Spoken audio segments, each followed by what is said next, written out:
नमस्कार। आज मैं आप लोगों के बीच दांत की समस्याओं से कैसे बचा जाए, मसूड़ों की परेशानियों से कैसे बचा जाए, इसका इलाज लेकर के आप लोगों के बीच उपस्थित हुई हूँ।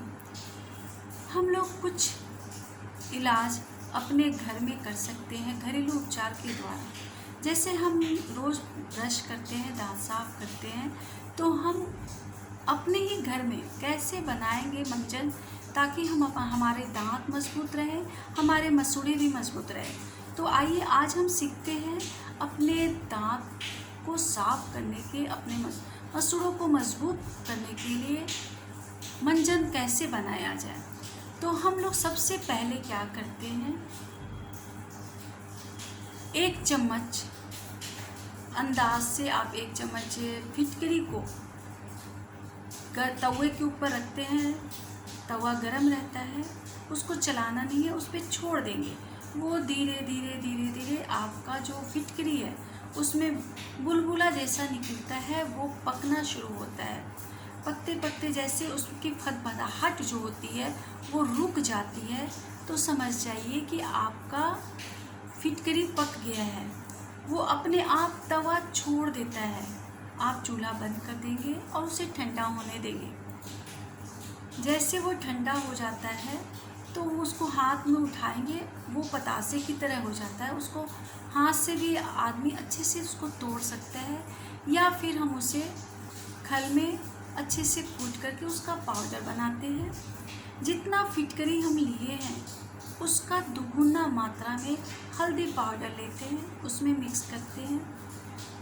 फिर फिटकरी का ही दुगुना मात्रा, यानी कि 1 चम्मच फिटकरी का पाउडर है तो 2 चम्मच हल्दी पाउडर, 2 चम्मच सेंधा नमक उसमें मिक्स करेंगे। सेंधा नमक ध्यान देना है कि एकदम पाउडर होना चाहिए। अगर वो पाउडर नहीं रहता है तो उसको जब आप दांत साफ करते हैं तो आपके मसूड़े छिल जाएंगे, इसलिए इसका पाउडर एकदम बारीक होना चाहिए। अब हम क्या करते हैं, नीम का जो पत्ता होता है गंदा होता है थोड़ा, उसको अच्छे से धो लेना है। धो करके छाँव में सुखाना है, धूप में नहीं सुखाना है, छाया में सुखाएंगे। यानी कि आप जो नीम का पत्ता लाए हैं धो करके धूप सुखा दी, उसका जब सूख जाता है तो उसको मिक्सर में पीस करके पाउडर बना लेंगे। अमरूद का पत्ता भी आप इसी तरह धो करके साफ करके पाउडर बना करके, 1 कटोरी आप अमरूद का पत्ता लिए हैं, 1 कटोरी नीम का पत्ता लिए हैं, 1 चम्मच आप उसमें लिए हैं फिटकरी का पाउडर, 2 चम्मच लिए हैं हल्दी का पाउडर, फिर आप 2 चम्मच लिए हैं सेंधा नमक। इसको अच्छे से मिक्स कर देंगे। मिक्स करके आप एक डिब्बा में रख लेंगे। जब आप ब्रश करने जाते हैं तो जब ब्रश करते हैं तो आप क्या करेंगे, हथेली में एक चुटकी उस पाउडर को रखेंगे, सरसों तेल को उसमें डालेंगे और उसको मिक्स करेंगे पेस्ट की तरह। जब तक वो तैयार हो जाता है तो उसको उंगली से लगा करके दांतों को अच्छे से मसाज देंगे, मसूड़ों पर मसाज देंगे, ऊपर नीचे आगे पीछे चारों तरफ, भीतर भी उंगलियां लगा करके ऊपर की तरफ पूरे अच्छे से चारों तरफ मसाज देंगे। मसाज दे करके ब्रश करके साफ से कुल्ला करने के बाद तुरंत दांत को नहीं धोना है, आपको पानी से कुल्ला नहीं करना है। कुछ देर के बाद यानी 1-2 मिनट के बाद ही आप पानी से कुल्ला करेंगे।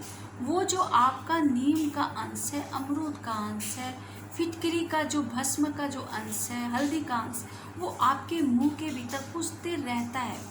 उससे क्या होता है, आपके मुंह का जो सूजन है वो ख़त्म होता है, मसूड़ों की जो परेशानी है वो ख़त्म होती है, मुंह की बदबू ख़त्म होती है, दांत का कनकनाहट ख़त्म होता है, दांत की समस्या जो होती है वो प्रॉब्लम सब दूर होने लगती है।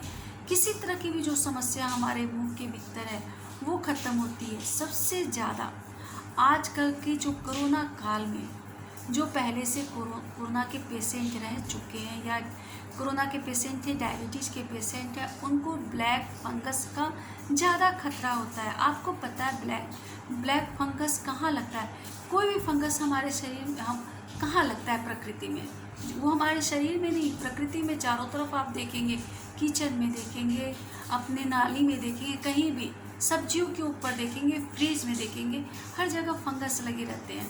तो उसका रीज़न होता है वहाँ पर जमा शीत, जो वहाँ पे सीलन जो होती है, यानी कि गीले जगह पर फंगस लगते हैं, तो हमारा मुंह का भाग हमेशा गीला रहता है। तो उसको फंगस से बचाने के लिए ये हमारा जो पेस्ट हम लोग जो घर में बनाए हैं बहुत ही कारगर होता है, बहुत ही ज़्यादा लाभकारी होता है। यह हमारे फंगस को भी दूर करता है, होने नहीं देता है, वो समस्या आएगी ही नहीं। अगर आ भी गई है तो अच्छे से इससे ब्रश कर साफ़ करके, ब्रश से नहीं करना है। अगर ब्रश यूज़ भी करते हैं तो एकदम सॉफ्ट जो ब्रश होता है उसको यूज़ करेंगे, उससे अच्छे से दांत की सफाई करेंगे, मसूड़ों की सफाई करेंगे। ध्यान देना है, मसूड़े छीले नहीं, एकदम हल्के हाथ से मसाज देना है मसूड़ों पर। उसके बाद जब हम मुंह धो लेते हैं, कुल्ला कर लेते हैं, तो अगर ब्लैक फंगस है तो वैसी स्थिति में थोड़ा सा कुल्ला करने के बाद में थोड़ा सरसों तेल लगा के चारों तरफ मसाज कर लेंगे। अगर ब्लैक फंगस नहीं है तो चूँकि हम जो पेस्ट बनाए हैं, जो मंजन तैयार किए हैं, उसमें तो सरसों तेल ऑलरेडी हम मिला चुके हुए हैं, वो हमारे मुंह पे पूरा चिकनाई रखेगा, जिसके कारण फंगस होने नहीं देगा। अगर है तो धीरे धीरे उसकी सफाई करेगा और आपको वो बीमारी बढ़ने नहीं देगी।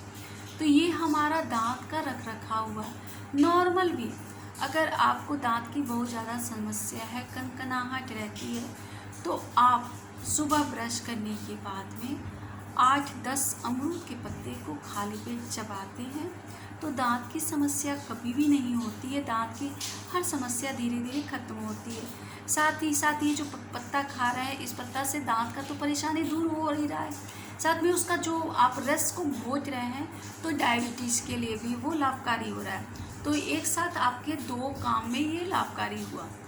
तो ये हमारे दांत की प्रॉब्लम को ठीक कर रहा है। इस तरह अगर हम रोज़ अपने दांतों की सफाई करते हैं तो दांत की समस्या नहीं होती है। हमको रात को सोते वक्त भी, सोने के पहले भी एक बार ब्रश कर लेना है। ये जो मंजन आप बनाए हैं, उसी मंजन से आप अपने दांतों की मसूड़ों की सफाई अच्छे से करेंगे। इससे आपके दांतों की समस्या कभी नहीं आएगी। अगर कुछ समस्या आती है, विशेष समस्या आती है, तो डेंटिस्ट की सलाह ज़रूर लेंगे।